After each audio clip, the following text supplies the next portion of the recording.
to the University of New South Wales, Canberra Australian Naval History podcast series, produced in partnership with the Naval Institute, the Naval Historical Society, Navy's Sea Power Centre and the Submarine Institute. Thanks for joining us. We hope you enjoy this podcast and return for others in the series.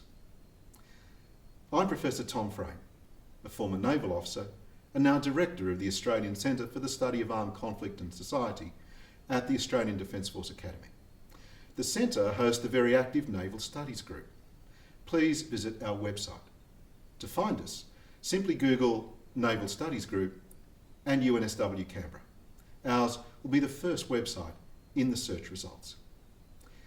In this podcast, we explore one of the most significant battles in Australian history, the Battle of the Coral Sea, which was fought northeast of Australia in May of 1942. It was not only a crucial engagement in the Pacific War, in time it became a touchstone for evolving Australian-American relations. Not surprisingly, the 75th anniversary of the battle was commemorated on board USS Intrepid in New York Harbour, an event that involved the United States President, Donald Trump, the Australian Prime Minister, Malcolm Turnbull, and a number of the surviving veterans. So to help us gain a sense of why the battle was crucial and to understand something of its consequences, we're joined today by Vice Admiral Peter Jones, author of Australia's Argonauts. Also in the studio is Rear Admiral James Goldrick, author of Before Jutland. And we also have Lieutenant Commander Desmond Woods of the Navy Sea Power Centre. Gentlemen, thanks for joining us and making time to speak with us. Peter Jones, if I can start with you, can you help us understand the course of the Pacific War from the time of the Japanese attack on Pearl Harbor in December of 1941 through to the events of early 1942?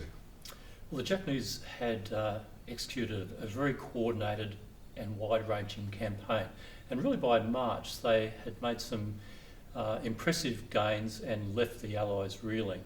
They had taken Hong Kong, the Philippines, Malaya, Singapore, Dutch East Indies, and in the Southwest Pacific, taken islands like Guam, and were now poised for further operations. Had the Japanese exceeded their own expectations of what they would be able to do in those opening months of the war? I think they thought that initiative that they would have from this large coordinated attack would yield probably the big results, and also was their best chance of being able to attain a lot of territory. But I think they were probably surprised at the lack of preparedness that the Allies had, but also it was difficult for the Allies to form and operate together when hitherto they hadn't. And so they've attacked Pearl Harbor in December of 1941. By February of 1942, they're striking the Australian mainland. It's quite extraordinary, isn't it? They should move so fast, so effectively, and it seemed as though there was little the Allies could do to stop them. And it certainly seized the mind of the United States, and the United States really saw the importance of Australia as a bit of a bastion for the defence against Japan in the South Pacific, but also as a springboard for the inevitable offensive actions that would have to take place to defeat Japan. And James, if I could come to you, the Japanese have taken this territory, they've got control of these waters. What were they trying to do? How did they think they were going to win the war? What was the overall strategy? Was it simply to gobble up all of the nations that might oppose them, or was it to control the waters? What was the overarching strategy that they had? The strategy was a little muddled. There were two main strands. One, and the Japanese army was very much key to this, was the establishment and extension of what they saw as a defensive perimeter. But the other was the naval strategy of Admiral Yamamoto, which was seeking to have a decisive battle to destroy the remaining American naval capability in the Pacific. Now, the problem with the perimeter idea was that to some extent it kept extending, and Coral Sea is based upon the Japanese desire to extend the perimeter and also to intercept sea communications between America and Australia. Should they have a plan that had marked off certain islands or waters, and they thought, when we get that, then we'll be secure? Was it a case of just the more they got, the more they wanted? No, to be fair, it was, if we have those islands and have bases on them and the ability, in particular, to operate aircraft from them, then we are going to be secure. The problem was the distances were so great that it really wasn't a defensive perimeter, it became a series of outposts. And how did Australia fit into all of this? What role did the Australian Navy play, or was it just a bit player in a much bigger force of which the Americans were the main element? It was certainly a component of a main element. We did not have of ourselves the naval capability, or indeed the air capability, to conduct strike operations against the Japanese. So our assets had to work with the Americans, and of course it's not simply the Australian Task Group. What is behind the Australian Task Group is all the Australian naval units and Australian Air Force units, which are increasingly about the protection of shipping and the protection of sea communications. So is Australia important not only for the forces that it brings, but from its location in relation to the Japanese advance and the bases that we had, or are they just incidentally important?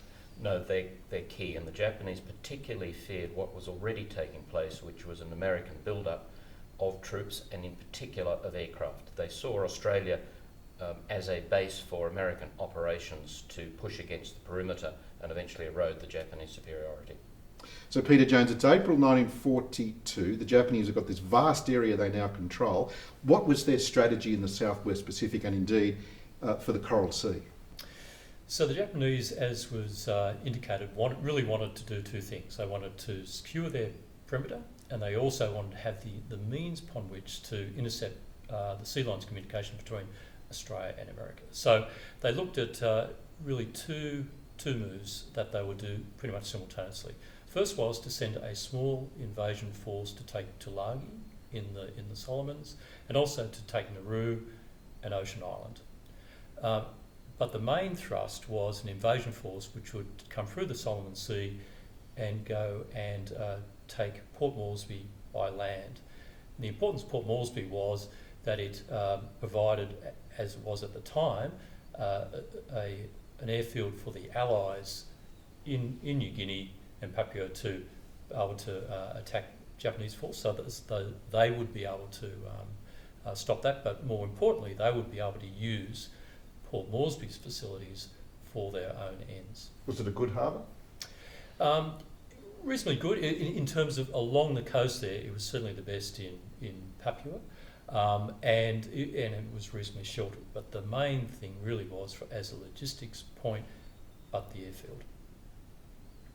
So that was, if you like, the nutshell of that plan. But like many plans the Japanese did, there were a lot of moving parts to it, and it was quite complicated. And they had one carrier force of two big carriers and just a small carrier with the Port Moresby invasion force to provide that sort of protection, with a couple of cruisers in addition to that. So there was quite an amount that had to be done with a relatively small force over a large area. Too complex, the plan? If you look back on it now, certainly overly complex, but it's one that was typical of the Japanese plans at that time. And Desmond Woods, let me come to you. The forces on both sides. What were the main elements? Where were the strengths and weaknesses of the two forces that we know in May of 1942 came together in this decisive battle? Well, famously, of course, this is the battle in which, for the first time, air attack is the principal, indeed, main weapon. Neither side fired a salvo on each other, uniquely in history up until that time. The Japanese have two heavy fleet carriers and one light converted aircraft carrier. At one time they had 5 of their 6 carriers operating in April in the Indian Ocean, and they had brought those back. Only 2 of the main fleet carriers had been assigned to this operation, which is to put troops into Port Moresby. That's what this is all about, Operation MO. Shoho was the light fleet carrier, Zukako was the heavy carrier, and her sister Shokaku.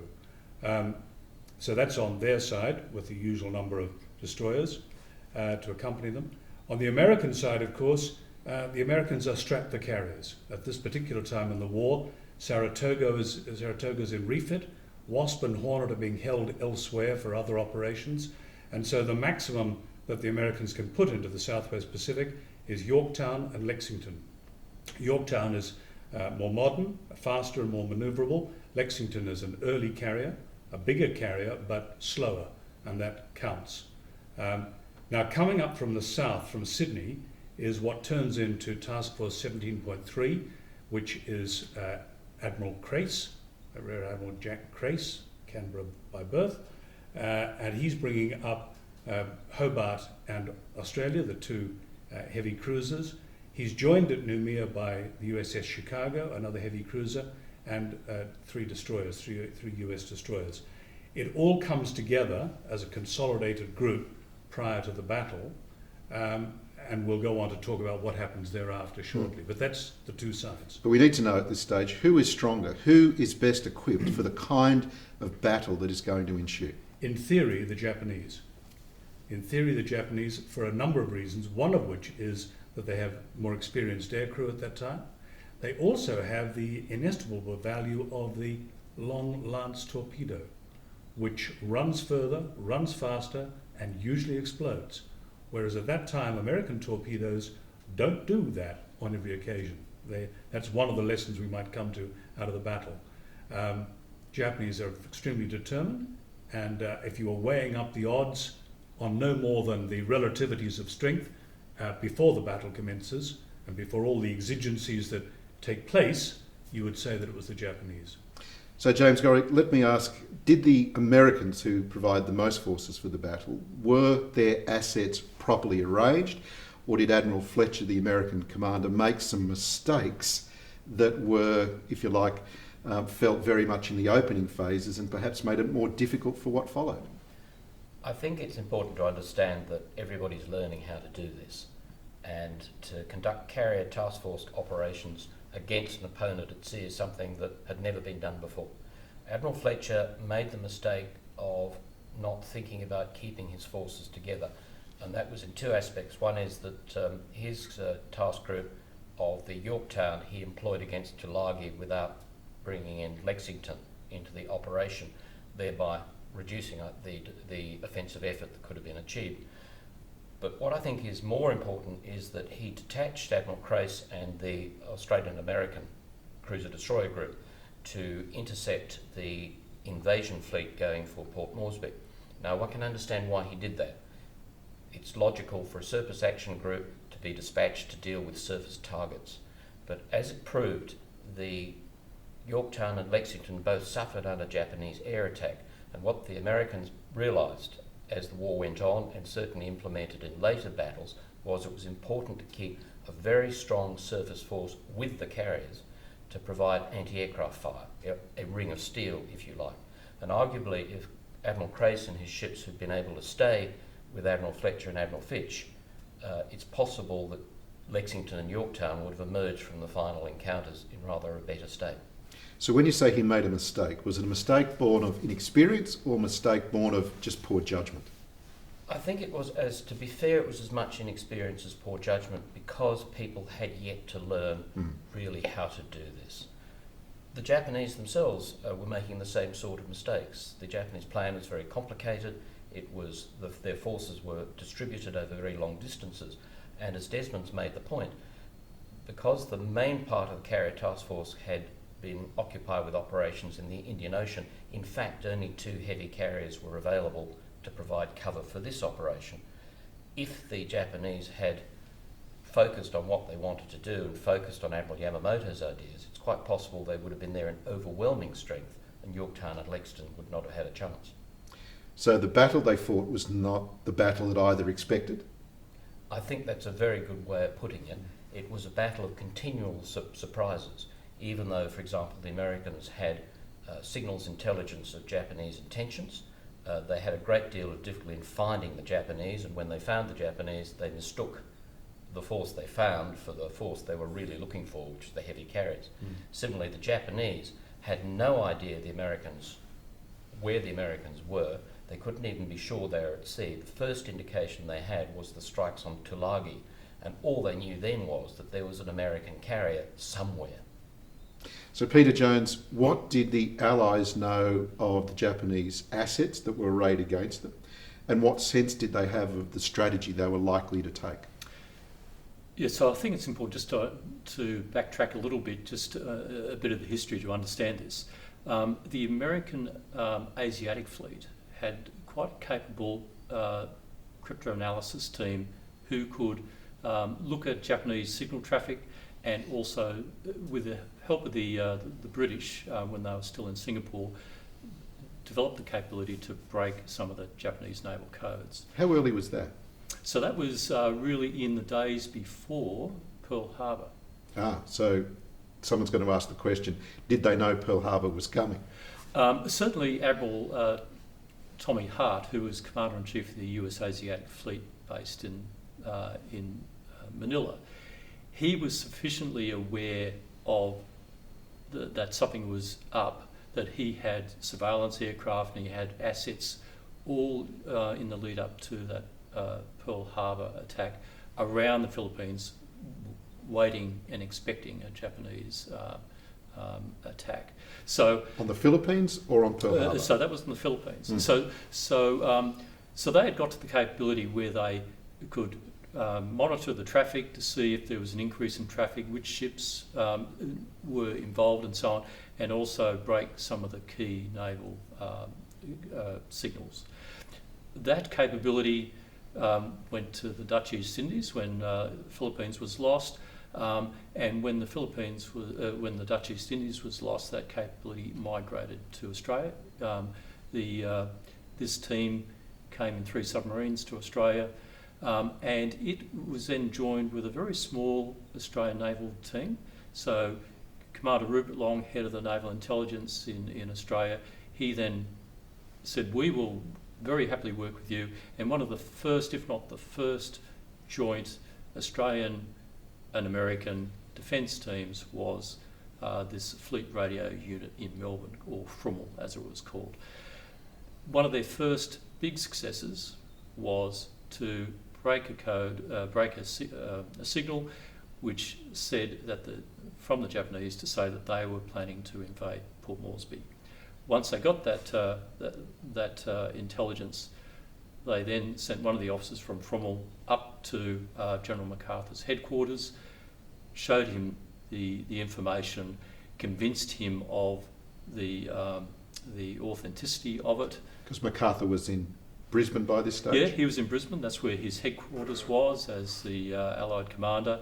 And up to that point, MacArthur thought that the next Japanese move was in fact to take New Caledonia, with that view in his mind of trying to provide that ability to intercept the lines of communication between Australia and America. So, but he was sufficiently convinced that this intelligence was real, and even to the point where there was a plane with his staff about to go to New Caledonia. They were diverted to go to Port Moresby. So they had that information, and then subsequent to that, once the forces were deployed in May in the Coral Sea, FRUML was able, with the help of a sister organisation in Hawaii, get information which would indicate the invasion date for Port Moresby. And so Fletcher was then able to work out, on the basis of how fast does some troop ships steam, roughly work out the likely location of the Japanese forces in the Solomon Sea. So I'm sure that some viewers will be asking the question, but did the Japanese know or reasonably suspect that their ciphers were being intercepted, read, and some intelligence was being acquired from them? I don't believe that was the case. So I think that they did not really suspect that. And it was a huge advantage, of course, for the Allies. Is that a mistake on their part, do you think? Not thinking that someone would even try to do it and would be perhaps even marginally successful? They're not the first country to think that, and certainly Germany, I think, were surprised to learn how much of their traffic was broken during the war. James, can you help us with this a little? I think it was a perennial problem. The British ciphers were also broken by the Germans, and I think you have to assume that your ciphers are vulnerable. It's important to remember ciphers are only a part of it, and the Japanese were very sensitive to, if they made a radio transmission, then that would be detected, it could be direction found, and of course the final element is traffic analysis. They were aware that if you're doing lots of signal traffic, somebody is saying there's lots of signal traffic from those units, therefore something is happening.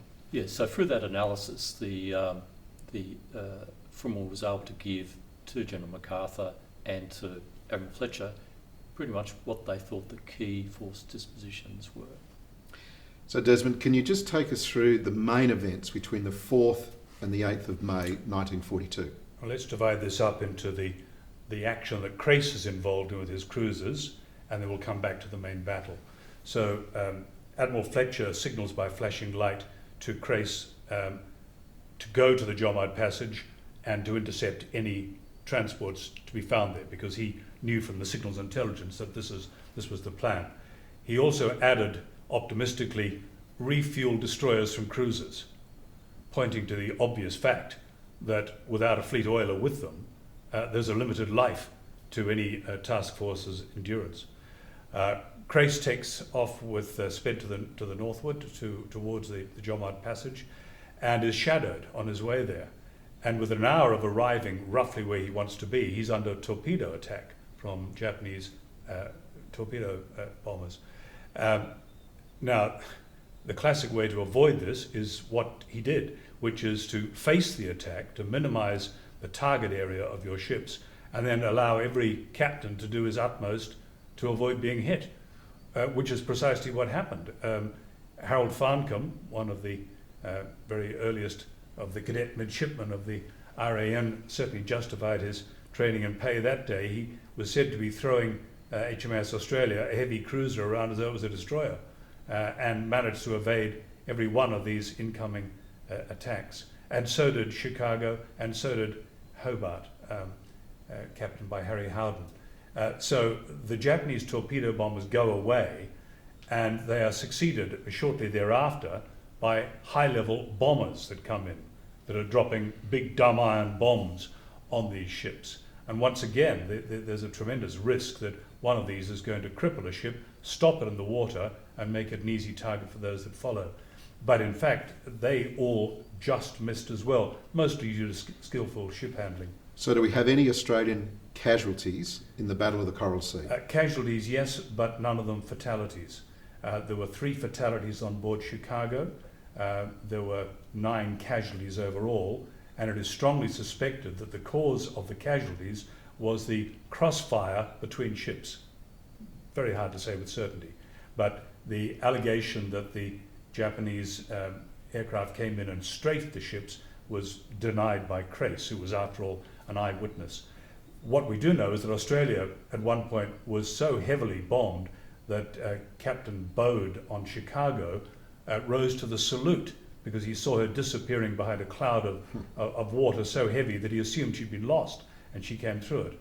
And the Japanese didn't get away scot-free. They were being fired on relentlessly from all the high-angle anti-aircraft weaponry that the ships and destroyers, 3 destroyers in company, had.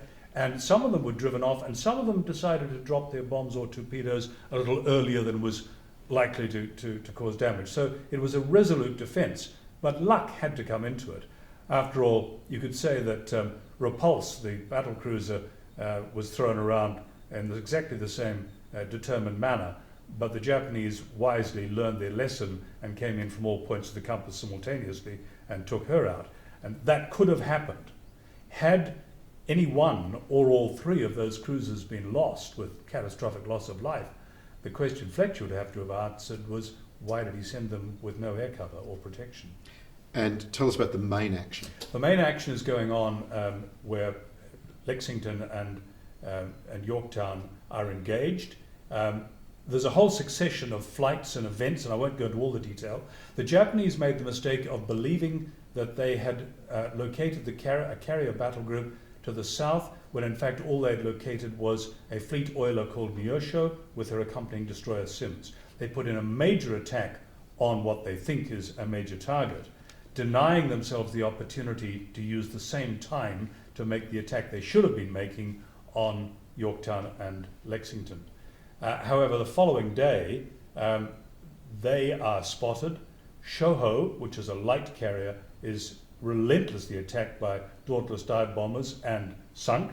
And Shukako is got a bomb put through her flight deck, which means that she can recover, but she can't launch aircraft. That's a pretty serious situation for an aircraft carrier to be in. Zukako is the lucky ship. She disappears into a rain squall. Meanwhile, the attack on Yorktown and Lexington is going on. Lexington's captain finds himself in the unenviable position of trying to dodge torpedoes coming in from both sides of his ship. So if he goes starboard, he's going to go into the port ones. If he goes port, he goes to the starboard ones. At one point, one of his officers said, "Sir, stay on the same course you're on because we have 2 torpedoes running parallel to us on either side." So he was doing a pretty good job. Must have been hair-raising. I mean, to be appalling. surrounded by everybody trying to kill you. Yes. I mean, I think if people have no concept of naval warfare, I think that it's coming from the air, it's coming through the sea in torpedoes. It must have been unnerving for those thinking, look, how do we do countermeasures against weapons we don't perhaps understand? Jokes. And there's another part to that. Most of the people in the ships can't see what's going on. That's right. And can't really get the information about what's going on in the time to associate it with the noises. And there's very eloquent testimony from the people inside the ships of what it was like with these, with the appalling noise, the violent manoeuvring, and the understanding that you might not be able to get out in time if the ship is hit. So as the battle, James, is being fought, the individual ship's captains and certainly the ship's companies aren't getting a sense of where all this is going. This just seems, what to them, sporadic? Does it seem unplanned? Does it seem chaotic? I think chaotic's probably the best word. Certainly Admiral Crace was having great difficulty understanding what's going on. He, in fact, is getting most of his picture not from Admiral Fletcher, but from listening to the very confused radio traffic of the American aircraft, which was not well disciplined at that stage. And I think he picked up that they'd scratched a carrier at some point. But he is trying desperately to work out what is going on. So he, at that level, is having problems. His captains, I think, are much more concerned with keeping their ships from getting torpedoed. And Peter Jones, who is doing well? Who is getting the advantage? Who's getting the upper hand? So I think it's important to appreciate the way a lot of these attacks were cued was by air surveillance, both by carrier and land-based aircraft on both sides. The way that those aircraft identified the targets or prospective targets is through visual means. So there was no airborne radar in these days, in this period of the war. And so there was going to be inaccuracies. There was going to be inaccuracies, first off, in terms of the location that they were reporting, because the aircraft roughly knew where they were, but this was well before the days of satellite navigation, of course. So there was that inaccuracy. The other inaccuracy, which we see time and time again, all during World War II, is inaccuracies in terms of identifying contacts.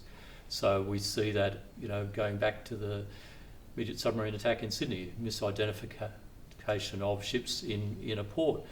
You now have them at sea with intermittent cloud cover and so on. And so you saw that case that Desmond talked about where the Japanese got a report of a formation of enemy ships to the south of the Japanese carriers, and off they went, and they thought they were carriers, yet it was a destroyer and a tanker.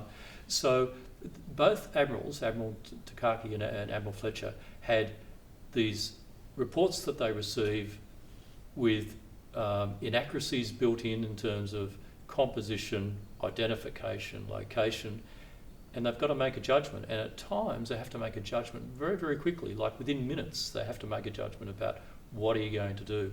And so it's within that context that in the case of the Japanese, they made that the decision, we'll continue on with that strike to the south, even though when that strike had been launched, then they got a subsequent report that actually the task group is probably to the west.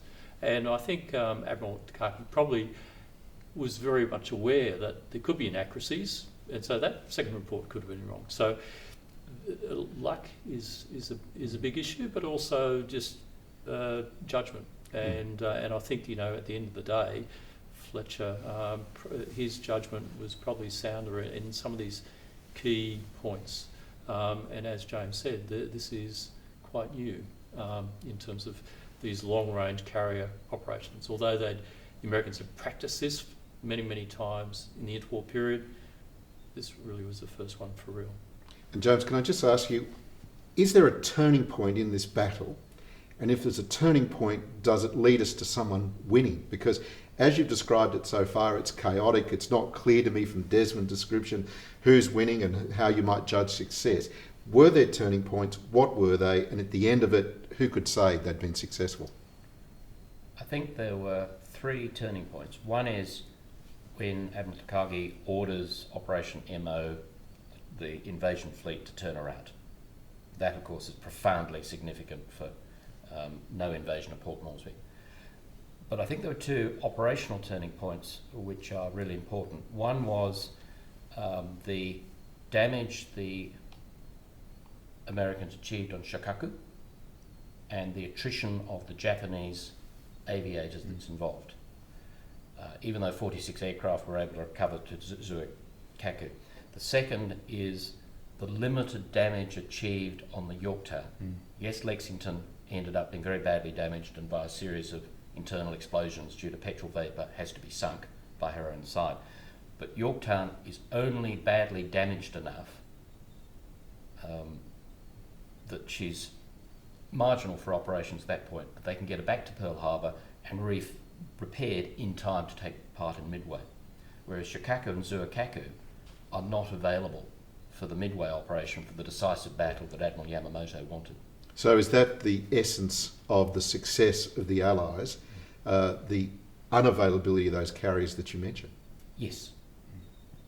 And in terms of turning that invasion fleet around, what effect did that have on morale in both the Japanese Army and the Japanese Navy? I think the Japanese didn't realise the full implications of the failure to take Port Moresby at that point. I think there was some disappointment, but the Japanese thought they'd achieved much greater naval success in the battle than they had. They thought they'd actually sunk both carriers. So they think they've achieved great results. Tulagi has been occupied, so they've got part of the cake, if not all of it. So I don't think it's the Coral Sea. Yes, if we look at it now, Coral Sea is the indication that the Japanese overall plan is going to start going badly astray. But I think it's Midway. We'll come to that in a moment. Yeah. The Japanese spirit changes. And just to help those of the viewers who may not know, this is not yet, you've mentioned about the Japanese aviators, this is not yet the period of the kamikaze, is it? No. And the kamikaze really doesn't come into late 1944 and is a combination of the increasing Japanese desperation, but also the realisation that what happened between 1942 and 1944 was an incredible increase in the lethality of the anti-aircraft defences. Not simply the Americans had lots of aircraft, so had to have fighter protection, but the combination of additional anti-aircraft guns, director systems, what were called proximity fuses, which were a little mini radar, meant that a manned aircraft with a gravity weapon could not penetrate a surface ship's defences and have sufficient chance of either getting that weapon home or surviving the experience. So it no longer turned on a matter of courage or skill, it's just technology said you are not going to be successful in doing this. Exactly. The technology had, the defence had now met the technology of the offence. So the Japanese go for the kamikaze. The Germans, interesting enough, because they had better technology, had gone for radio-controlled guided bombs, which would be launched from outside gun range and guided in. And Desmond, what's your judgment of the outcome of this battle? I think this is a good time to introduce the grand strategic thoughts that are going on, and Curtin is not at all happy about the outcome. He writes to Doc Everett. So our Prime Minister, writes to Doc Everett, who's his man in Washington, the attaché to Roosevelt, and he says, I don't think they've got the picture in London and Washington that we are still quite unable to bring to bear sufficient weight to do the job of we need to do. And he cited as an example the fact that those troop transports that had come from Rabaul intending to take Port Moresby and had been turned back weren't attacked. They still existed. They'd gone back to Rabaul. All those troops are still there, awaiting their next set of orders, which in fact will be to take Port Moresby, but by land. Because this is a huge build-up of troops in that area for the occupation of Port Moresby, one way or the other. So one shouldn't get the idea that in Australia people are ringing church bells and celebrating. Far from it. This does not appear at the time to be a victory, and you can make a strong case for saying that it was a tactical loss, that was a strategic victory in retrospect. And as the battle developed, it became obvious what a turning point it was, but not at the time. Curtin is not happy. He also is unhappy about the fact that MacArthur's area of operations is where this took place, but of course Nimitz is the overall commander of the Pacific area. So that's Admiral Chester Nimitz? Chester Nimitz. This means that there's been a breakdown in communication between land-based air assets and what's going on at sea. Now, you might very well say that in that era that was inevitable. But for example, I didn't quite finish the story of Crace.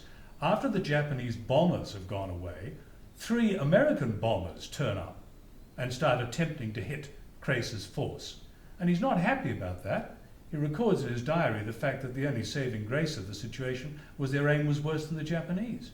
But supposing one of the ships had been sunk in what we would now call a blue-on-blue friendly fire attack, that would have been a disaster. Did that bit of his diary become public at that time, or did he kind of shield it from public view till it was less controversial? I think you're going to ask me about Crace a little later on, so I'll keep my powder dry on that. But my general point is that one shouldn't ever get the idea that the fact that we see this battle retrospectively as being so critical and so important, and by far the most significant event in Australian proximity during the Second World War, it doesn't mean that we can apply the lens of our understanding to the people at the time.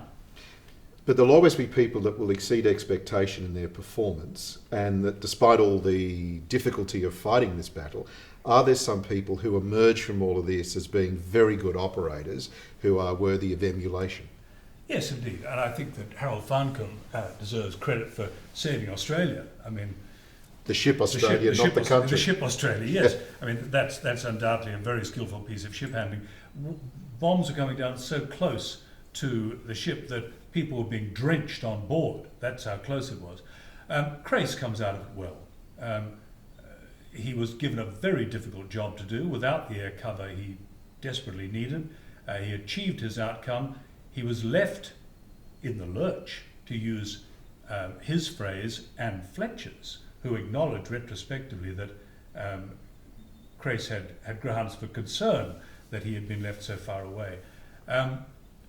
There are, of course, if you want to speak in beyond personalities, the American pilots did a superb job of finding the ships they needed to find, striking them and sinking one, crippling another, and, as James has said, making them unavailable for Midway. Without their dauntless courage, in every sense of the word, that would have been impossible. So there are no villains. There are no people who have badly let the side down, who performed abominably, who should have been relieved of command. So there might not have been stunning successes, but there were no damning failures for which some people ought to have been indicted. Given the fog of war, I think that's true. I think reluctantly one also has to concede that Admiral Ernest King has to have some credit for his understanding that the Southwest Pacific really did matter at a time when most Americans would have wondered what on earth their forces were doing so far away from home and from protecting Hawaii and all the things that come later. He understood that a fleet in being is not a fleet in harbour, it's a mobile fleet that gets out there and takes the fight to the enemy and attempts to attrit it, even from a position of numerical inferiority, which the Americans were in at that stage of the war. So King, who is not everyone's favourite admiral, by no means, given his generally difficult personality, nevertheless gets that bit right. So the grand strategy works. Nimitz understands that he must detach 2 carriers, that's all he can spare, that they are just enough to do the job, to hold the line, and as James has said, the defensive perimeter that the Japanese were attempting to establish was never a perimeter in the sense that it was all defensible. It was very small island bases. The argument the Japanese Navy put forward, which was that if they could seize these different places out as far as Samoa, they would in some way be able to interdict communication between Australia and the United States, it doesn't stack up. There's an awful lot of water. There would always been ways of getting supplies, ships and troops through to Australia, no matter whether the Japanese had succeeded with that or not. They would have made it more difficult if they had land-based air cover operating from those islands. But there's a fundamental flaw at the base of the Japanese naval strategy, and that's it. James, we've heard a couple of times about Midway. Can you help us understand the connection between the Battle of Coral Sea and the Battle of Midway, which happens about a month later? Midway is very much based on Yamamoto's desire to achieve a decisive action and to destroy the American fleet and force America to the negotiating table. And he seizes upon the idea of taking the island of Midway, which is close enough to Hawaii to create a considerable problem for the Americans if it were fortified and made into a Japanese airbase. But it suffers from many of the concept he comes up suffers from many of the same problems of the Coral Sea because they do other things. It's a very distributed force. In addition, there's a major operation going on for the Kurils in the northern Pacific. And what he doesn't know is the Americans develop a very good idea of his intentions. And he also distributes his fleet very badly in the sense that there's still the Japanese fixation on a decisive battle that we fought on the surface.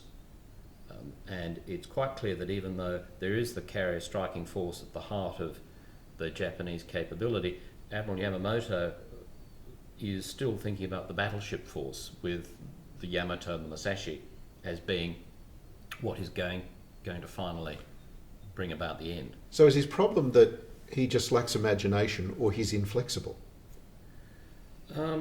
Inflexible is not the word I'd use. I'd say he's rigid in parts. He's understanding how Japanese senior officers think is one of the hardest things we have to face as historians in 2017 because it is a very different culture.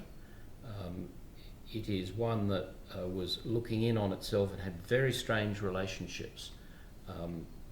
And one has to work very hard to understand. Even Yamamoto, who'd lived in America, thought he understood Americans, thought he understood American capability. It's very hard to understand even how he was thinking. Do we understand it really now? No, I don't think we do. So some things just seem to be opaque. Some things are fairly opaque. For example, just to give you an instance of how things worked, one of the carrier division admirals got drunk and tried to beat up Admiral Nagumo, the carrier task force commander, because he didn't think his carrier division was going to the Pearl Harbor operation. And the staff managed to drag this admiral off Admiral Nagumo, but Admiral Nagumo had to promise this junior admiral that his carrier division could go. Not the kind of thing you'd see in the Allied forces? No. And is it running on a clan thing? Is it just professional jealousies? Clans are there. It's very interesting. There is this, the Army and the Navy are daggers, but there are factions within the Navy, and there is also what's called rule by juniors. And indeed, this junior admiral's behaviour is part of it. The rule by juniors was that you find seniors incredibly deferential to their juniors' views, and some of the junior officers didn't hesitate to assassinate senior officers who they didn't think were doing the right thing by Japan. So it's an incredibly complex social picture. It sounds it. Now, Peter Jones, we're not getting the impression, are we, that Midway's not been successful? The war isn't over, is it? Because we know that it goes on for another 3 years or so. So take us through, we've had Coral Sea, we've had Midway. How does Coral Sea, if you like, shape up what happens for the rest just of 1942? Right, so just to follow on from Desmond's point, so Curtin was very anxious about the outcome. In Australia, after the Coral Sea battle concluded, it was reported as the most significant battle since the Battle of Jutland. So that was in the press, and you read articles how that was seen, and in very much those terms, this epic battle had taken place, and the Japanese onslaught, if you like, had been stemmed. But the point Curtin made to the Australian people was that this is one of a long series of battles. So the beginning of the end, or not even that? Yeah. So in some respects, some people have said that the Battle of the Coral Sea is the end of the beginning. So it's the end of the Japanese onslaught. Not quite the case, but it's pretty close. And what I mean by that is, Japanese still were about to go and try and take the Solomons. So they still had expansionist ambitions, if you like, from that perspective. But it was really very much that whole Solomons piece was to secure that perimeter.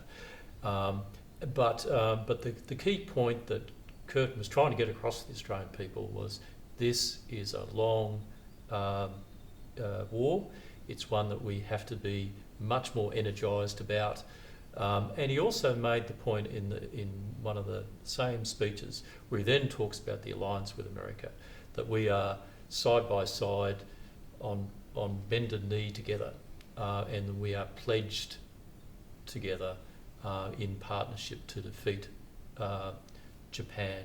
And I think that is one of the reasons why this battle resonates in terms of the alliance with America, that we're very much, this was the first battle where we're very much in partnership.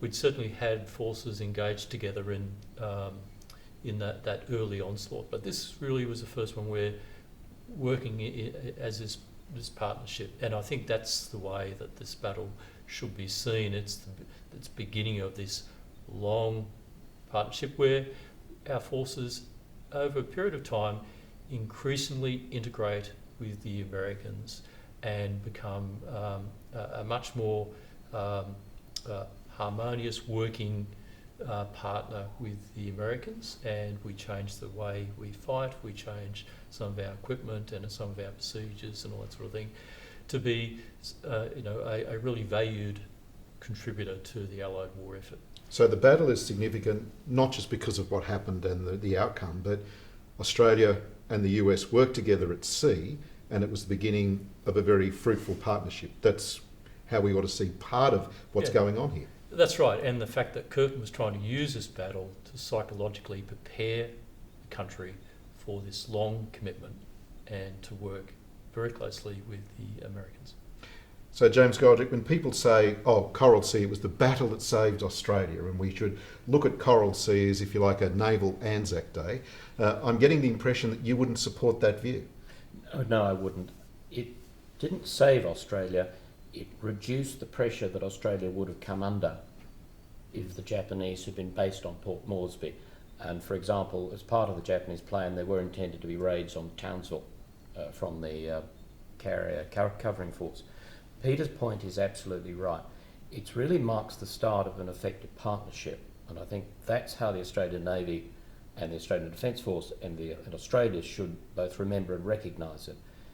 It's a small part, I think, of the heritage of the Australian Navy, which is the equivalent of Anzac Day. But that heritage extends to the Sydney-Emden action in 1914, to everything that was done in the First War, to the naval bridging train, to the Sydney actions in 1940 and 41, to the Tobruk ferry. All these other things are part of our heritage. What the Coral Sea is about is, as Peter says, it's the beginning of an effective and very important partnership that in fact is critical to our strategic history from 1942 onwards. Now, we're filming this podcast in the 75th anniversary year of this battle. Can I ask each of you, and I'll start with you, Desmond, what one thing would you like the viewers to take from our discussion about this battle either operational, tactical, cultural, commemorative? What would be one thing that you'd like them to take away from our discussion today of this battle 75 years ago as we're filming? Few people would know or remember that there was an Australian flying from USS Yorktown in a Wildcat. He was a boy called Leslie Knox, born in 1922. He had been born in Brisbane to Scottish migrant parents, and for some reason, halfway through his childhood, he was taken to America, and he graduated from the Naval College and got his wings, and a year later was flying from Yorktown. He was at that particular point in the battle where two waves of aircraft, fighters and bombers, passed each other, Japanese bombers, American fighters. He was the tail-end Charlie in his squadron, as the rear guard, and so he was in the best position to dive and attack the Japanese bombers heading for Yorktown. And obviously his squadron mates took slightly longer to turn, so there for a while he was pretty much on his own. He was seen to shoot down one of the bombers and to break up as much as he could the squadron of Japanese aircraft to allow his squadron mates to get in amongst them, and they mauled them very heavily. He was lost. He was never seen again. He obviously crashed in the sea. And the American Navy promoted him from ensign to lieutenant, posthumously, awarded him the Navy Cross, and named a new destroyer, the Leslie B. Knox. So there's an example of an Australian by birth, flying from an American carrier, wearing American Navy wings, but undoubtedly flying in defence, to some extent, of the land of his birth. James? I think the real lesson is that war is incredibly complex, incredibly uncertain, that you are going to be facing an enemy that you're not sure about what they're doing, why they're doing it, or even where they are. And I think that's as true today as it was then. And that if you're going to have an effective fighting force, you need to have people who can continue to make the right decisions, or to make enough of the right decisions, no matter how complex it gets, no matter how much the fog of war. So you'll never know everything that's going on. It's the best guess, best approximation, and your professionalism and judgment is key. Absolutely. And Peter? The outcome of the Battle of the Coral Sea in the immediate sense meant that the Japanese said, all right, we'll take Port Moresby by land, and they identified a little known track called Kokoda that they were going to go along, and in fact the soldiers were going to take bicycles to go on, and of course the rest is history.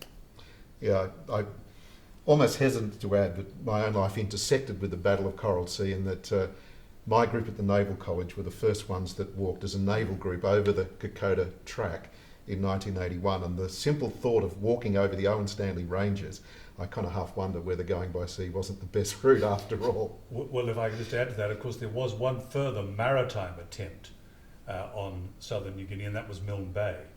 And that is credited by many with being the first time that the Japanese were defeated on land. There would be others who might contest that, but certainly it was a major reverse for them. After that, the Kokoda track was the only way over. And so I think we shouldn't forget Milne Bay as an adjunct to this deterrence of the invasion by sea. The Japanese had a profoundly maritime view, and if they could do things by sea, they would, and they tried at Milne Bay and failed. Well, there's much upon which we ought to reflect 75 years on, but sadly that's all we've time for in this particular podcast. My thanks to Peter Jones, to James Goldrick, to Desmond Woods for their insights, and my thanks to you for joining us. We look forward to your company for the next podcast. Please visit the UNSW Canberra Naval Studies Group website for details on other podcasts in this series. Bye for now.